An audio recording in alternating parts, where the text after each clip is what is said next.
Hey guys, how are you doing? After Gaming here, and today we're gonna take a look at Tencent's tournament.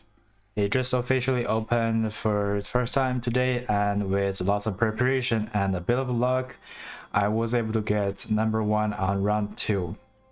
So in this video, we'll take a look at how this game mode works, and we'll review all the replays I have for today, and then I will share some tips on how I prepared for this. Alright, before jumping into this, I have a few disclaimer about this game mode. It is an in-game feature, and it requires tons of resources to optimize for it, and the reward it gives are nice to have, but not essential.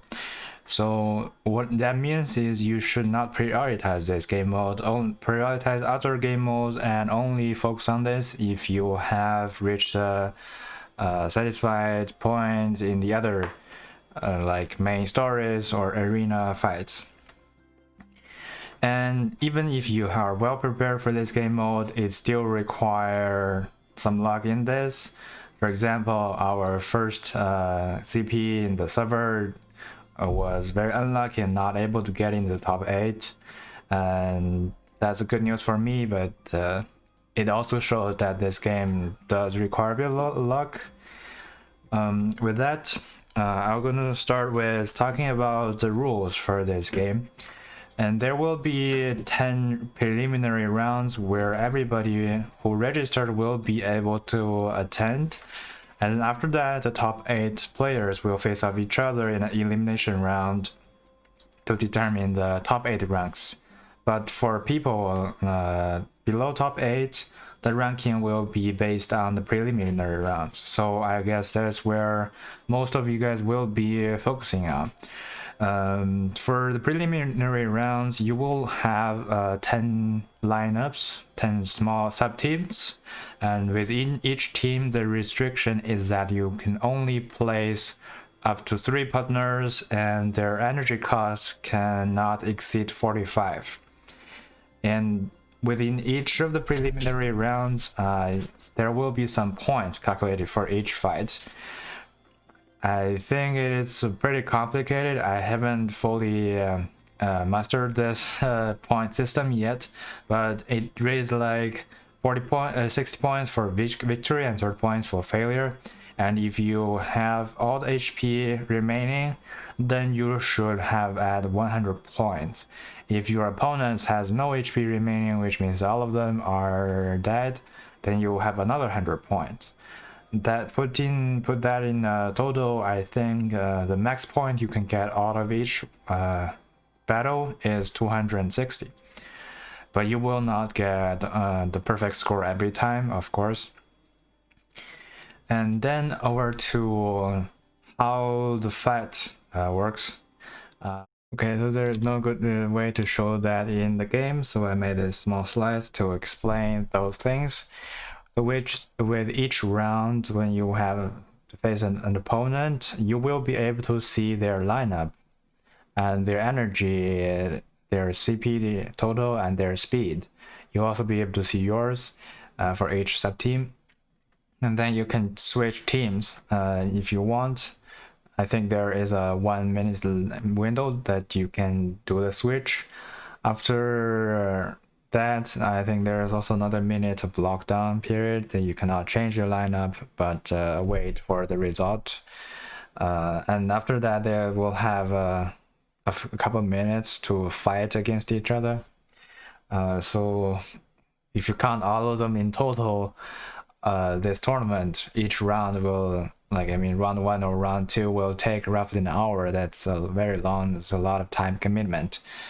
But if you don't want to manipulate that yourselves, then you will just by ordering, each of your team will just show up once, and in the elimination round, your team number 1 to number 3 will participate first, and then 4 to 6, and then 7 to 9. All right, with that ordering done, there is a critical information in the combat system that is not explained by the guide or the rules. It's like who gets to use their ability first, because all 3 partners on your team will have full energy at start. They cannot use all of their skills at the same time. It goes, the first priority is the spot. So as you can see, I've labeled here, the first to use their skill will always be in this corner. Mirrored, we'll use the left side, then it's the upper right corner, and then 2, and then 3, and then 4, 5, 6, 7, 8, 9. That means you will almost always want to put some of the partners that you want to use skill first in this spot. There are other cases you might want to leave this open and use other spots, but the most common setup would be first occupying this spot to ensure that you can use your skill first. And if your skill kills the enemy opponent at the first slot, then they won't get to use their skill, and you will have much higher chance to win.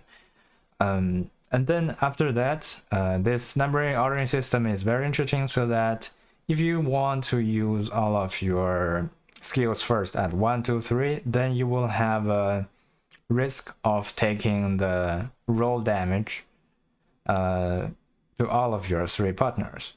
If you want to avoid that, and then the next best thing that you can have, like if you want to avoid roll damage, you also want to avoid column damage, the next available spot will be number 5.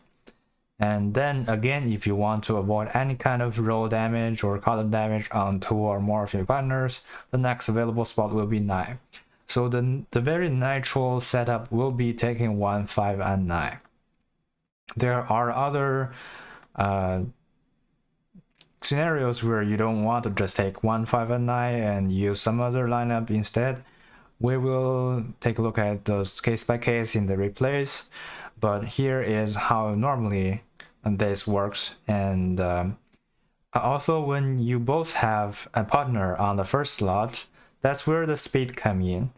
Whoever had the higher speed will get to use their skill first. That means if you have very high speed, but you replace your partner on the second slot and you keep this first empty, their first partner will act first. And if they are AoE and is very strong, then your second partner might be died before that. And it's always good to occupy the first. I always do that. I almost always do that. All right.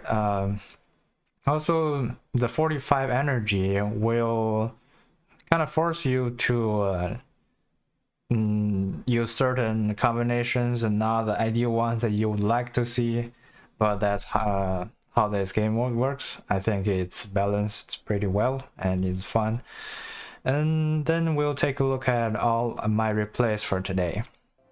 Alright, we're back to the game, and let's take a look at the replays I had one by one.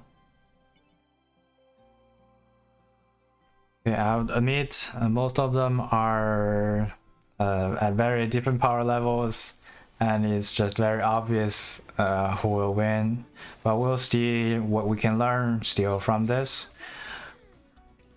I think what we learned from this one is Rei is actually pretty good for this game mode because of her immunity to death for one time, and she's an AoE. Well, that makes her unique because the other people, the revive, so the immunity stuff will not be AoE like Selena. Right, the second one.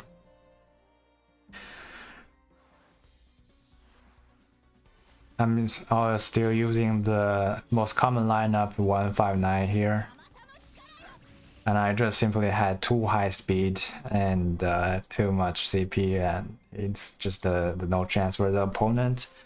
I think for most of the fights I'm having over 2000 speed and my opponent's only over 1000 speed.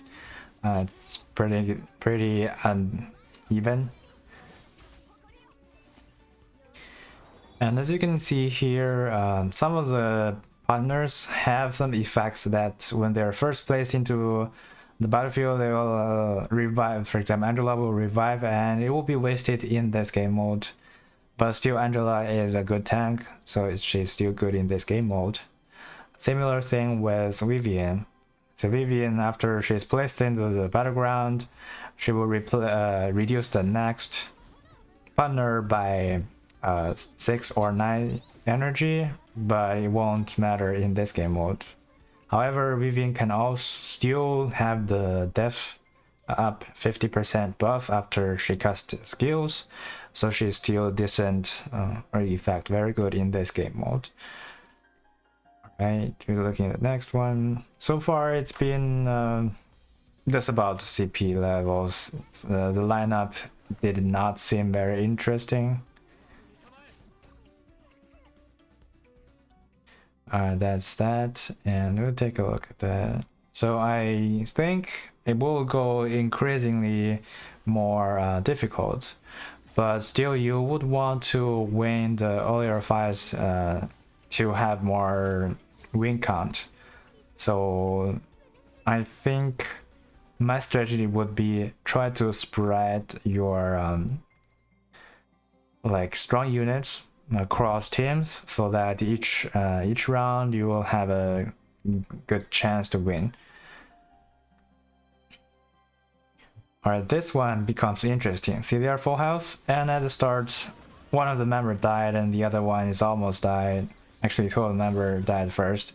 That's because Hersey has a passive that when she or he first appears on the battleground, you deal like 200% attack to all the enemies, and especially more to the sorcerers, making Hersey really good in this game mode. And we'll have another replay for Hersey again later.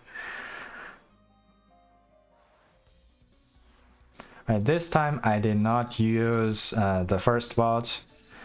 That's because I want to use the last spot, and the last spot is very good for summoners.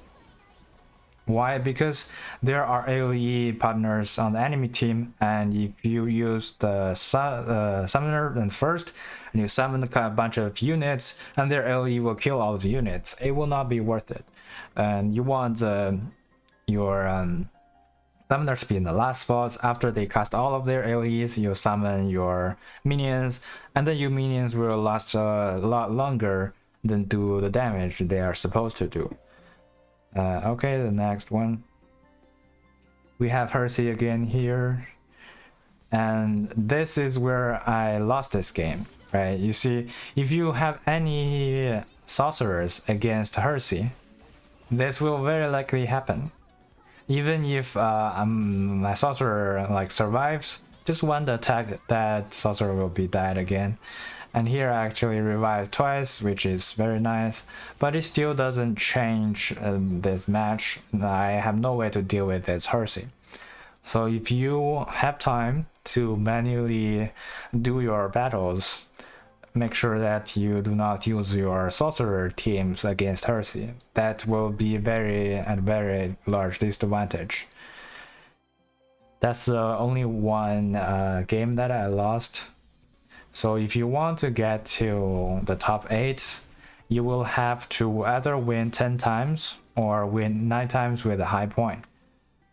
I guess I got a lot of full points or close to full points in the preliminary rounds, so I was within all the people with 10 wins. I'm relatively higher in the rank. Yeah, in fact I might be, I don't know, I might be the first or second on all the 9 wins. And then it's the quarterfinals. This time I did a little bit manual stuff. This ordering is different from what I had earlier in the preliminary round. That's because I saw this opponent has a very low CP value, and I want to conserve one of my strong teams in the next match, and so I swapped them a little bit. And let's take a look at how the elimination round works. Basically, we'll have 3 teams, and if one of your team win that round and they still last, there's still 2 members on the battleground, they will face off the enemy's second team.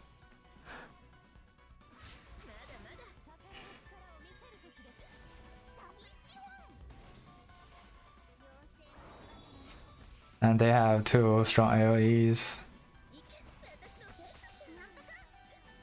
Well,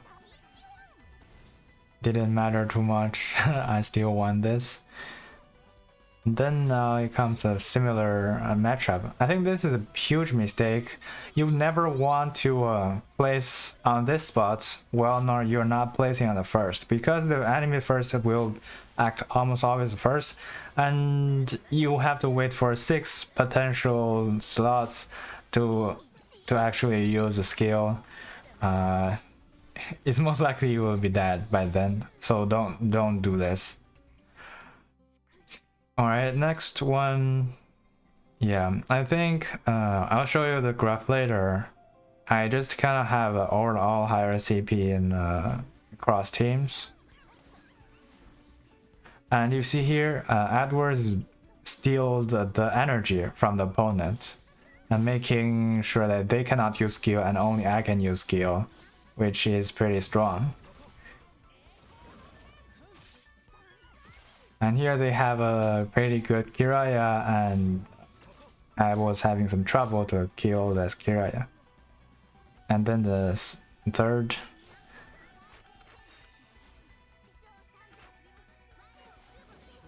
I was not even able to use skills. And that there is not determined by speed. That is determined from the last round. Because I did not enter that round with full rage, so they have full rage first. No matter how high my speed is, they will act first. Alright, then we look at the last match. And this match is the closest one I had in today's replays. And they have this lineup, which is not optimal. I would say if they place in the other diagonal, it would be a little bit better.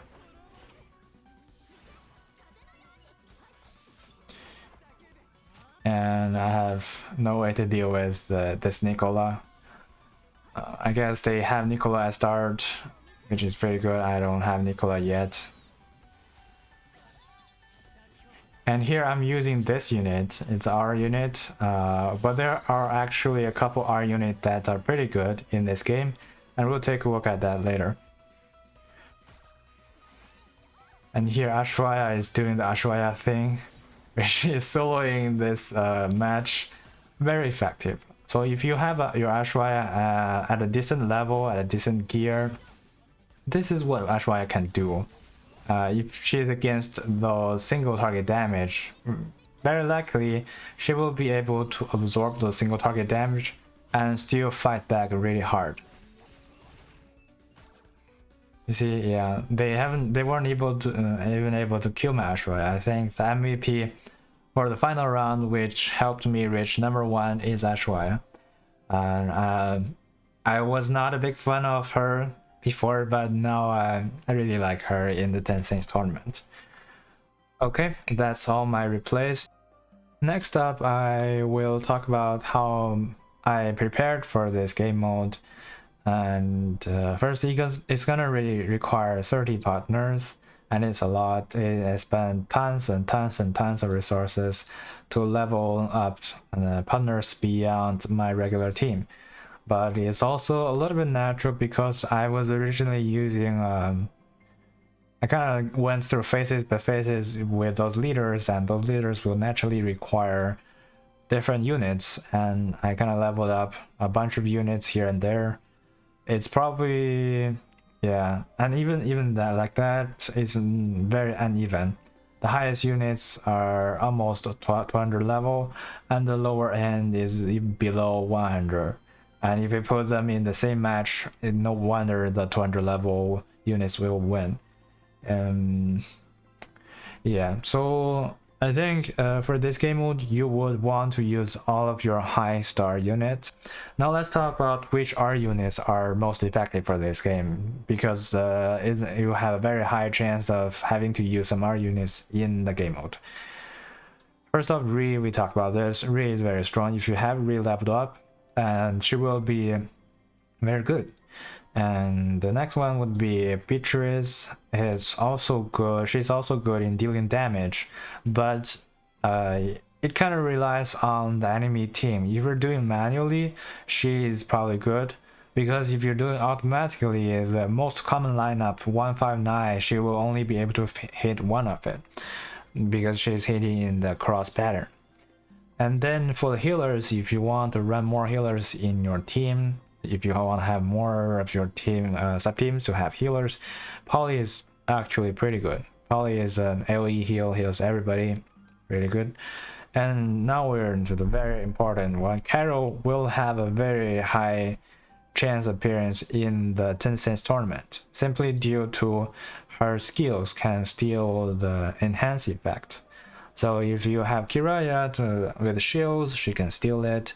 If you have Angela with defense buff, she can steal it. And if you have another big R units, Shanty will have invincible buff at the start, and the Carol will also be able to steal that invincibility. And it actually happened in one of my replays. I did not focus it on there because I want to emphasize it here. Shanty will be a pretty good unit in Tencent's tournament. You will just basically using this passive. Leveling her up or not doesn't even matter. See, I have a level 1 here. I really just use this level 1 in my match. She will be able to absorb some of the single target damages, which is pretty nice. You basically waste the full range of an enemy partner. And about the other ones, they're not particularly interesting. If you like them, feel free to use them. And about the SR unit, it's mostly fit in with whatever is strong in the other game modes.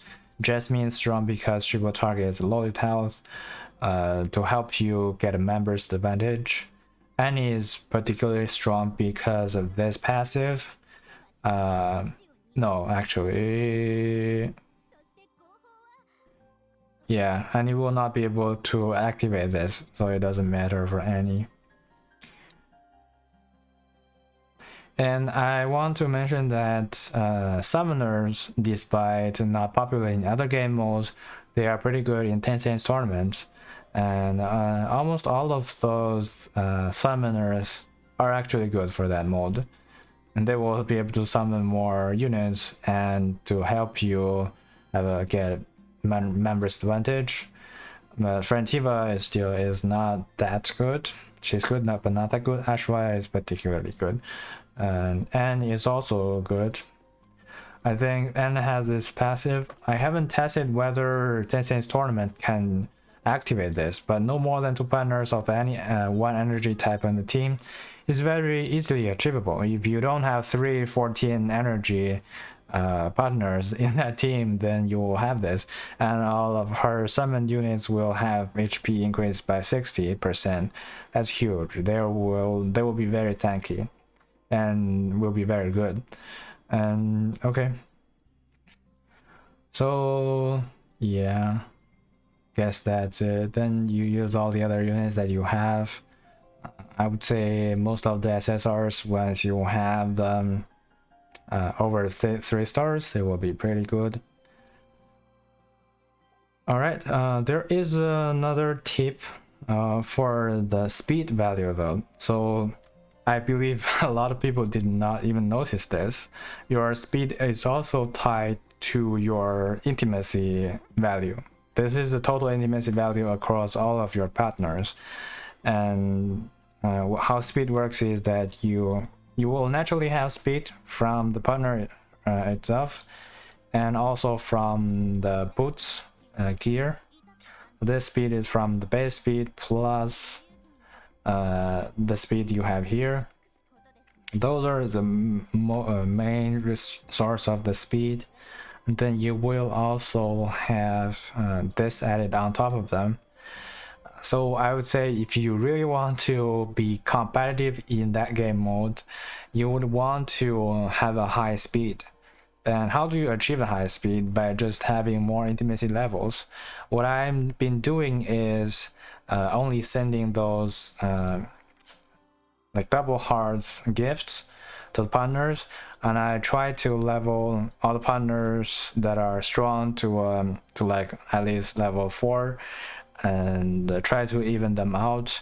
And when I think if I reach like a very high level for all my SSR units, I will even start leveling some of my SR units and even R units to have a higher intimacy level, so we'll have higher speed in that tournament.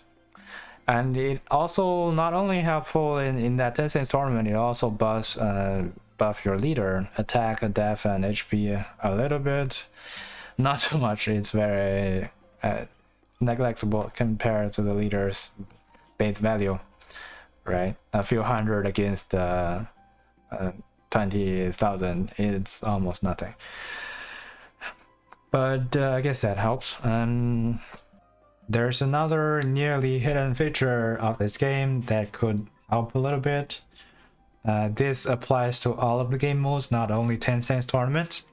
If you use those units in your lineups, and then it's about getting them to a higher star, so you'll have a lot of more stats boost. They're actually huge, and getting to a higher star will help you a lot. And for this one, I don't even have any buff to Maki, but if I were able to get Hitaru, then my Maki will be much stronger. Just look through this list and find the units that you are using, and if you have the resource to start them up and reach the next level, feel free to start them up, and they will help your overall strength. Through this thing, I found out one particular interesting thing. I was not able to reach the second level because my poly was probably 2-star, and I look at this and see, okay, it's I can achieve the next star. Then I start up poly, and then I got a little bit more stats. It's especially here, heal rate plus 10%. That's huge for healers. And yeah, and that's all my tips for this game mode. And if you have more questions, please let me know in the comments. And I'm also learning all the optimal builds, so expect more videos about this game mode, and hopefully I can still achieve level number 1 tomorrow. We'll see. Thanks for watching, and I'll see you in the next video. Bye.